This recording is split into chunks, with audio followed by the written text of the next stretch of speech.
Hi, I'm Preeti Balasubramanian. I write the Mystic India for Kids series. It's based on Indian Hindu mythology, stories that I have grown up listening to from my parents and grandparents. It now has about 6 books in the series and is mostly for children between the ages of 3 to 10. And this is my son, Pranav Sandhi. Hi, so while my mom writes traditional books about Hindu and Indian culture, I write more teenage fantasy books. So I've already published 2 books and I'm working on a third one right now. So my books revolve mostly around fantasy and adventure, and often I resonate with these characters because these characters are based on my personalities, and I sort of bring that into my story when I write. So, yeah. Okay, Amma, so tell me, what inspired you in particular to write this book, your series of books that you've written so far? I think it basically started with me writing or telling these stories as bedtime stories to Sriya, my daughter. So Me. Yeah, and you. And I think with you, it was a little different because you did have your initial schooling in India. So through the school and through your grandparents, you had an opportunity to listen to some of these stories. And in your case, even in daycare, enacted some of these stories when you were there. But then for Sriya, I felt like if I don't tell her in the natural course of things, because we are now in Canada, she wouldn't get to know of these stories. So it started as me just telling her those stories, and then it became more of a PDF book initially for her because she used to get the Krishna stories and the Rama stories confused, and then she wanted to see how these characters look like. So that's kind of how the first couple of books happened. And when I kind of got some readers who liked it and some people who left reviews, and especially a friend of mine in UK then reached out because she comes from a family where a lot of people in the family go to Sabrimala every year. And she said when she wanted to tell stories to her own children, there were no books about Ayyappa which catered to that age group. So that inspired me to write my third one. And then the other ones followed basically for the same reasons that I wanted to tell stories to my children. Oh, that's pretty inspiring. So, when it comes to why I wrote these books, I think for me it's less of inspiration from other people and more of my internalizing my own feelings and my thought processes. So, I'm writing this book when I'm like 11 or 12 years old. So, during this time, I was undergoing quite a lot of changes. I was going to middle school. I was dealing with new problems and issues that I didn't have any experience with dealing with. And yeah, so I was pretty stressed out during this time. And so writing books became like venting out my emotions. So it became more of a coping mechanism to deal with everything in life that was stressing me out. So that's how I wrote my first 2 books. And in my books, I wanted people to understand like how kids my age think and what they go through. So I try to make the characters and the setting as relatable as I could while also adding fantasy elements into it. So that's what really inspired me to write my books. Yeah. Yeah, and I also do know that your acknowledgements also thank your teachers and certain teachers and principals who helped you deal with the things that you were going through Yeah. in school. So the next question or the next thing I want to discuss about is why we chose self-publishing or why we chose to publish it the way we did.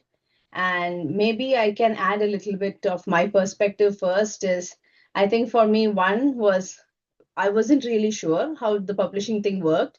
And if you remember, like the first book, in fact, happened also through a school initiative that you had that was helping young Yeah. authors The publish. And TSP Young Voices, right? yes, yeah. And that was kind of where they were also trying to self-publish on Amazon. So that kind of inspired me to go check out how the self-publishing thing worked. And also, too, is when I tried to look at the traditional system, most publishers wouldn't look at your manuscript or wouldn't look at your stories if you sent it to them directly. You had to find an agent, and I wasn't sure where to look for a reliable agent, and also the cost factor of it, because for me, I initially started it as stories just for my children, not in the huge marketing sense at all. So I think that's what led me to self-publishing. Yeah, so that's one reason. Another reason why self-publishing we felt was the route to go was because it gave us a lot more creative freedom about what we wanted to write.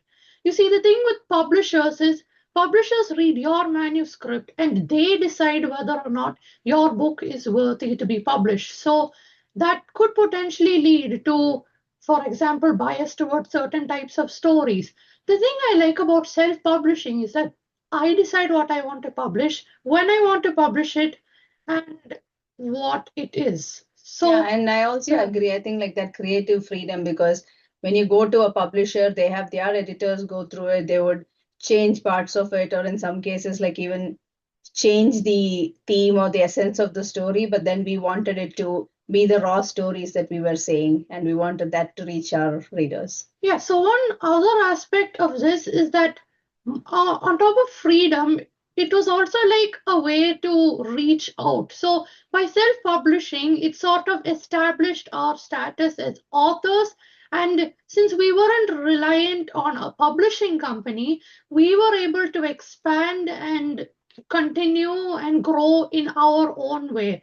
And I think that is one thing that really helped us because as we were progressing through different books and different stages of being an author and like selling books on Amazon, we learned a lot of helpful things, such Mhm. as how to self-publish properly, what kinds of books people like to read, and how to market that to the entire world. Mhm. Yes, and I think also self-publishing got us on different platforms. So you can find both our books on Amazon globally, and in the US you can find us on Barnes and Nobles, and in Canada you can find our books on Indigo. So we were able to reach out to different partners to get it published as well. Yeah, so the next question we have is what's next? What's the future for us? What are our dreams for the books that we're writing? And this is something really important that I want to touch on because this future can look different for different people. For example, for someone trying to market their services or to expand their career, they might write books relating to their career or books that will help them stand out in what they're passionate in. For someone who's just doing this for fun, their goal might be to just publish a simple book once or twice a year at most. So it really depends on what you want. And I think this ties back to our previous question, which is previous aspect that we were discussing about, which is that freedom that we get from self-publishing. So it's not just what we do today, it's what we do tomorrow and what's coming up.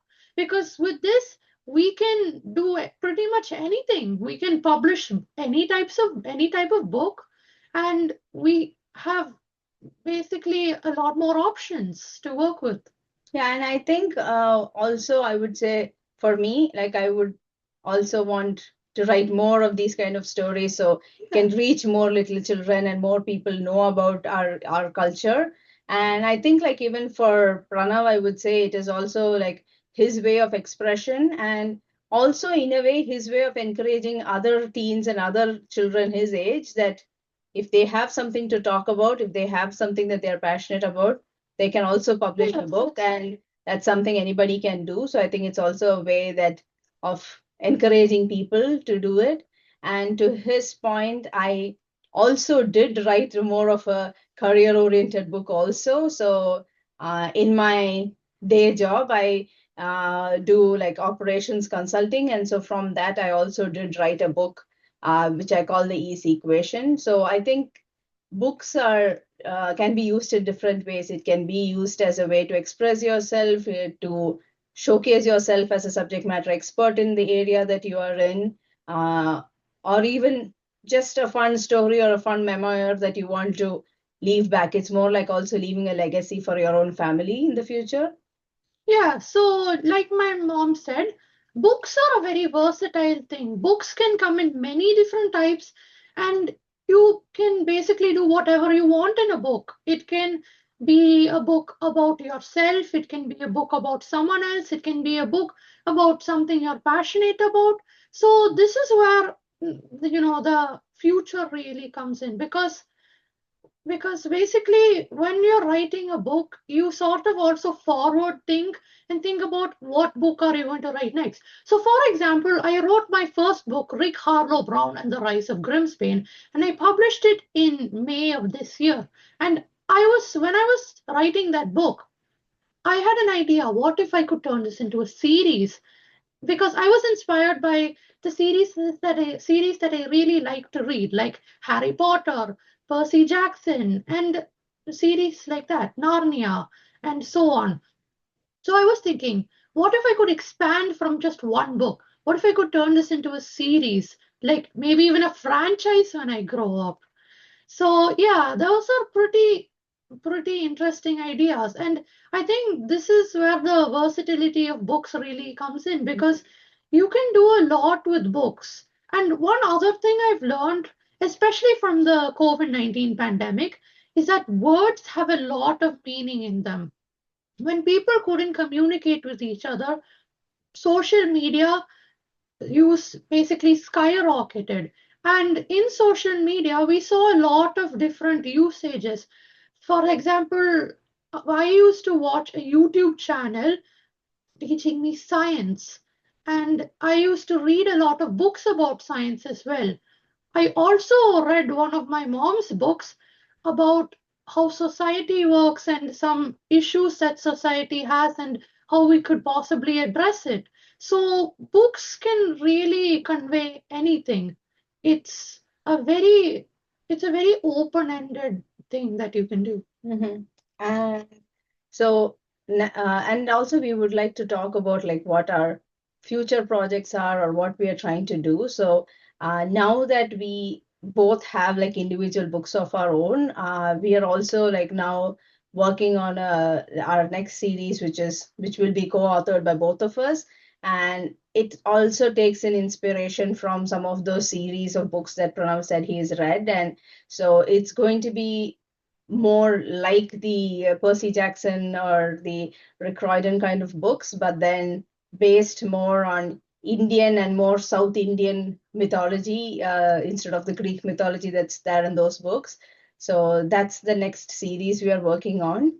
And Pranav also is working on some individual ones which he can talk about. Yeah, so like I mentioned previously, I'm working on a sequel for my first book, which is Rick Harlow Brown and the Rise of Grimspain, exploring a little bit more about Rick's past and also the pasts of some other characters as well, with like Pierre and Trinity. I'm also working on a completely new book about a girl who's moving to a new country and who's trying to adjust to a new system. And I'm also, like my mom said, we are also together working on a new series. But as well as that Indian and Hindu mythology part of it, I'm also going to try and make it attractive to kids my age, teenagers, by incorporating some elements I used in my book, such as by having relatable characters and placing them in a environment that's relatable to kids my age. So yeah. So these are my books so far. The first one, this one about Rama and Hanuman. This is a book about Ganesha. And this is the Ayyappa book I spoke about. And this one is the Shakti news. So this is like the 9 days of Shakti from Navaratri, but then each day of Shakti talks to a certain strength like kindness, courage, standing up for what's right. And this is the sixth book in the series, and this is about Diwali. Again, talks about the different stories of Diwali depending on where in India you come from, but also the main essence of Diwali being the light that's within each of us. Okay, so here are my books. So this is my first book that I wrote, Rick Harlow Brown and the Rise of Grimspain. And this was the book I was talking about, which I was thinking about converting into a series. So if you're interested in that, make sure you stay tuned because that's going to be coming soon. And here is my second book, Echoes Beneath the Surface. So this is the book that I published most recently. And this book explores mental disabilities, neurodivergence, and explore some other themes like grief, heartbreak, and loss. Yeah. So please check out our books, and once you read them, like leave us genuine reviews either on Amazon or on Goodreads, and follow us on Instagram. We are at Wandering Pages, and we'd love to hear back from our readers. So please reach out to us. Yep. Thank you. So feel free to send in your feedback. And yeah, like my mom said, make sure you leave us a review. It really helps us. And like I said before, stay tuned because more books are coming. Thank you. Thank you.